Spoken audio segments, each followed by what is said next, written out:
Accidentally created a removal order on Amazon? Here's how to cancel it. I'm Josh Hackett, CEO of EHP Consulting Group. Let's dive in.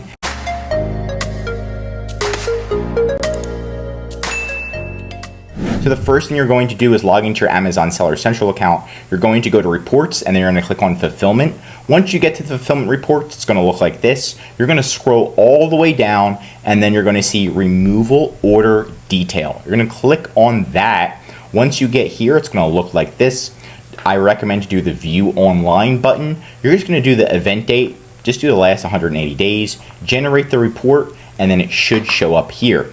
Once it shows up here, it's going to have a little order ID. You're going to click on that. Once you click on that order ID, it's going to take you to a separate page. In the top right corner, you're going to click the cancel button, and that is how you cancel it. And that's it for today's video. Was this video helpful for you? Drop a comment with your experience, or if you need more tips on Amazon seller support. If you learned something new, drop a like, and if you're an Amazon seller, I highly recommend subscribing to our channel because we're giving away great content that's going to help you in your Amazon journey. And of course, if you need help with increasing sales, anything mentioned in this video, or just help selling on Amazon, contact EHP Consulting Group. The link is right in the description to contact us. I'm Josh Hackett, CEO, and I'm signing out.